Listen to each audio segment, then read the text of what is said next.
নমস্কার বন্ধুরা, আজকের আলোচনার বিষয় হচ্ছে ভূগোল থেকে কৃষিকাজের প্রকার ও শস্যাদি। চলুন শুরু করা যাক। ভূমি কর্ষণের মাধ্যমে জমি থেকে ফসল উৎপাদককে কৃষি বলে। বর্তমানে পশুপালন, মৎস্য চাষ, বৃক্ষরোপণ ও কৃষির অন্তর্ভুক্ত রয়েছে। ভারতীয় কৃষির বৈশিষ্ট্য। ভারতীয় কৃষির প্রধান বৈশিষ্ট্যগুলি হল: 1.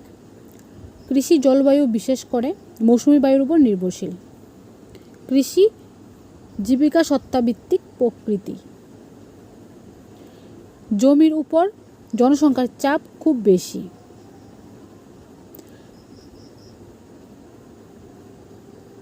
নাম্বার 4. কৃষিজ ফসলের সাথে পশুপালন সমান গুরুত্বপূর্ণ। 5. কৃষি জমির পরিসরে ছোট এবং মাথাপিছু জমির পরিমাণ অত্যন্ত কম। 6. বিভিন্ন ধরনের ফসল উৎপন্ন হলেও খাদ্যশস্য উৎপাদনের গুরুত্বপূর্ণ সবচেয়ে বেশি। 7. স্বল্প উৎপাদনশীলতা ভারতীয় কৃষির প্রধান বৈশিষ্ট্য। 8. কৃষিতে ক্ষুদ্র ও প্রান্তিক চাষি এবং ক্ষেত মজুরের প্রাধান্য বেশি। তারপর ভারতীয় কৃষির শ্রেণী বিভাগ।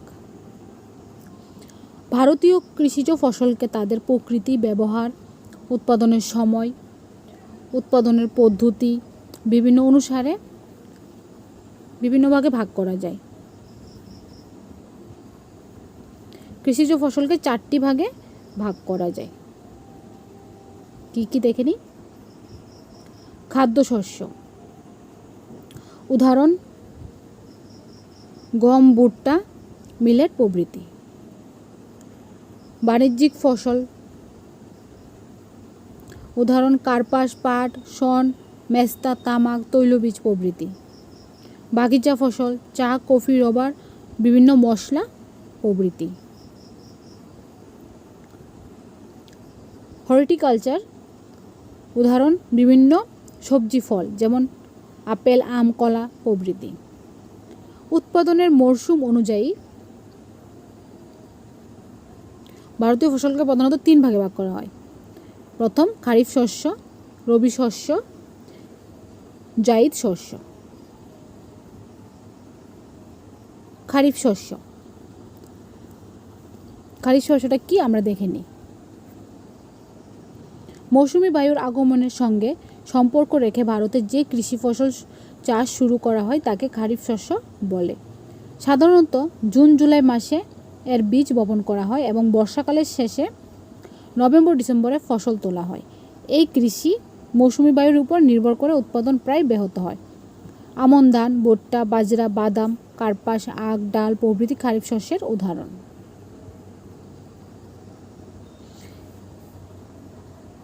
এখানে বলা যেতে পারে খারিফ শস্য কোন মাসে বপন করা হয়? জুন জুলাই মাসে। বর্ষার শেষে ফসল তোলা হয়। খারিফ শস্য কোন মাসে তোলা হয়? নভেম্বর ডিসেম্বর মাসে। আর বপন করা হয় জুন জুলাই মাসে।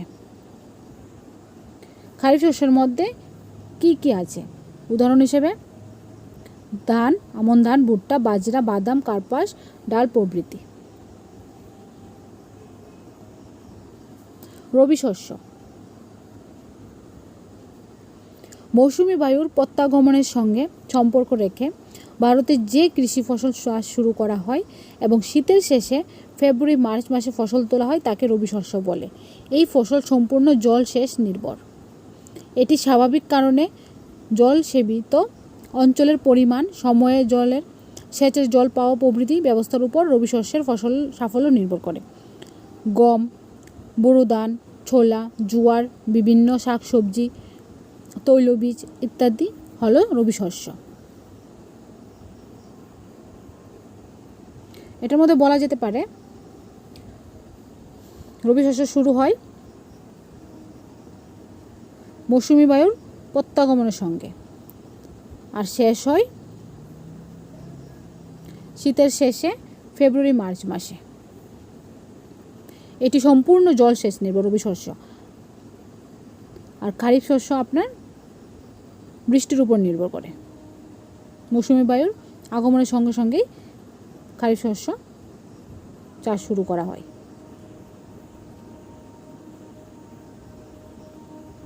এরপরে জায়িদ শস্য।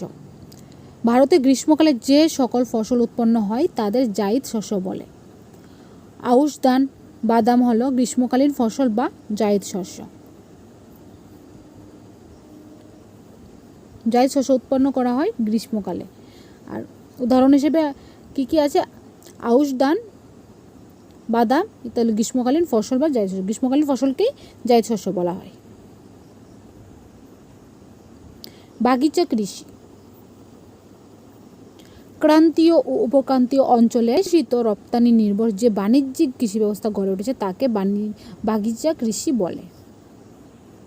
বৈশিষ্ট্য: পুরোপুরি রপ্তানি নির্ভর। দ্রব্য প্রক্রিয়াজাত করার পর রপ্তানি হয়। প্রাথমিক পর্যায়ে বিদেশি মূলধনের বিনিয়োগের ফলে এই কৃষি গড়ে ওঠে। অধিকাংশ শ্রমিক স্থানীয়। রপ্তানি নির্ভর বলে উৎপাদিত ফসলের মান উচ্চ হয়। বৈজ্ঞানিক পদ্ধতিতে বাণিজ্যিকভাবে ফসল উৎপাদন হয়। উদাহরণ: ভারতের চা, কফি, রবার ও বিভিন্ন মশলা হলো বাগিচা ফসল। যে সকল ফসল উৎপাদন করা হয় খাদ্যরূপে ব্যবহারের জন্য তাকে খাদ্যশস্য বলে, যেমন ধান, গম, ভুট্টা, মিলেট প্রভৃতি খাদ্যশস্য। এরপরে মাল্টিপল চয়েস বেস কিছু প্রশ্ন উত্তর। রবি শস্য চাষ করা হয় এ বর্ষাকালে, বি গ্রীষ্মকালে, সি শীতকালে, ডি শরৎকালে।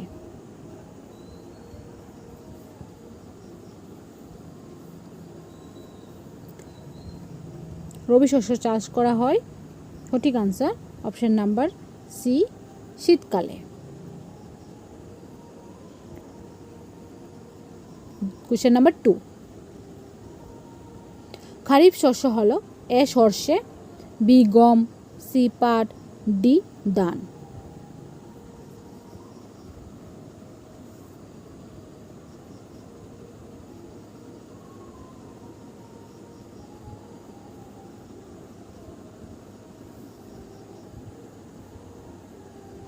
সঠিক আনসার হবে অপশন নাম্বার ডি, ধান।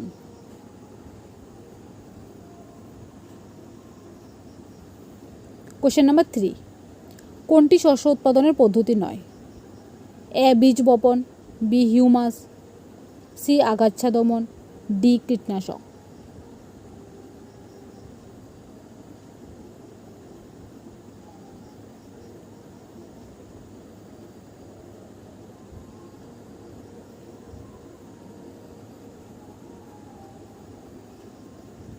সঠিক আনসার হবে অপশন নাম্বার বি, হিউমাস।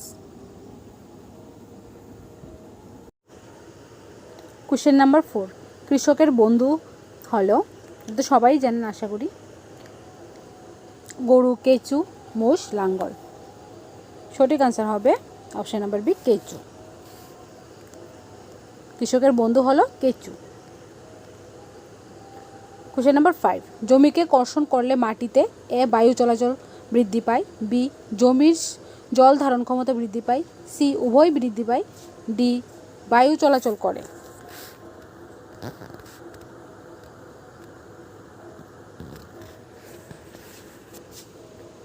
সঠিক আনসার হবে অপশন নাম্বার সি, উভয়।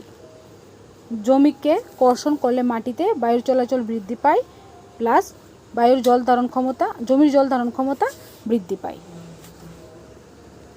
Question number 6। ভালো বীজকে খারাপ বীজ থেকে আলাদা করার সহজ উপায় হলো, এ বীজগুলিকে জলে ডুবিয়ে রাখা, বি বীজগুলিকে তাপ দেওয়া, সি বীজগুলিকে আলু দেওয়া, ডি খারাপ বীজগুলিকে নিক্ষেপ করা। সঠিক আনসার হবে বীজগুলোকে জলে ডুবিয়ে রাখা, অপশন নাম্বার এ। পরের প্রশ্ন। একটি জৈব সার হলো, এ গোবর, B super phosphate, C urea, D এঁদুরের মল। সঠিক আনসার হবে অপশন নাম্বার এ, গোবর।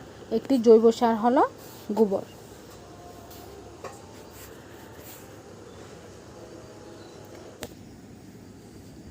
একটি অজৈব সার হলো এ ইউরিয়া, বি খৈল, সি গোবর, ডি ফসফরাস।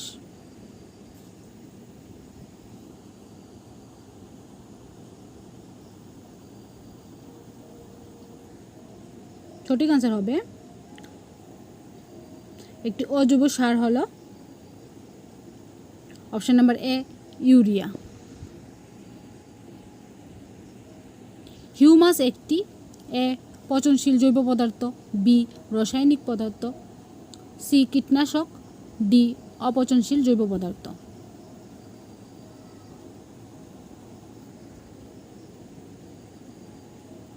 হিউমাস একটি, সঠিক আনসার হবে এ পচনশীল জৈব পদার্থ।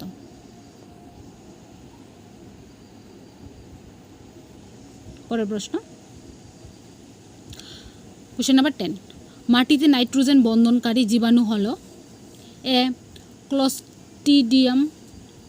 Clostridium, B bacteria, C rhizobium, D virus.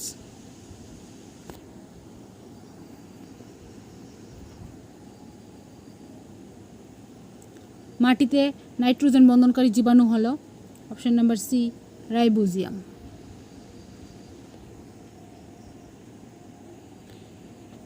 Question number 11। কেঁচু সার পদ্ধতি হলো A sericulture, B apiculture, C vermiculture, D হাইপোকালচার।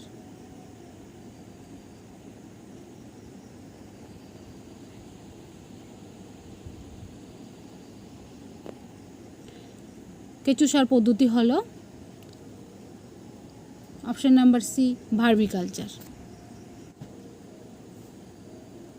Option number C vermiculture. পরের প্রশ্ন, একটি আগাছানাশক হলো A potash, B 2,4-D, C urea, D 2,4-C।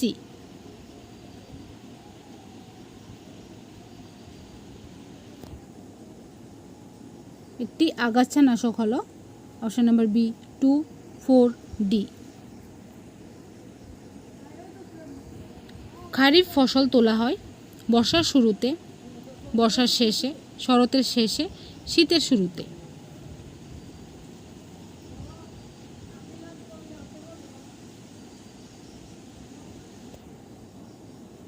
Kharif ফসল তোলা হয় অপশন নাম্বার বি বর্ষার শেষে। কোনটি শস্য উৎপাদনের পদ্ধতি নয়? এ বীজ বপন, বি জমি অনাবাদীকরণ, সি মাটি কর্ষণ, ডি জমি আবাদীকরণ। শস্য উৎপাদনের পদ্ধতি নয়, এখান থেকে হচ্ছে জমি অনাবাদীকরণ। লাস্ট প্রশ্ন, ফসল উৎপাদনের প্রথম ধাপটি হলো এ মাটিতে সার প্রয়োগ, বি আগাছা দমন, সি চাষের জমি মাটি প্রস্তুতকরণ, ডি সুদক্ষ কৃষক গঠন করা।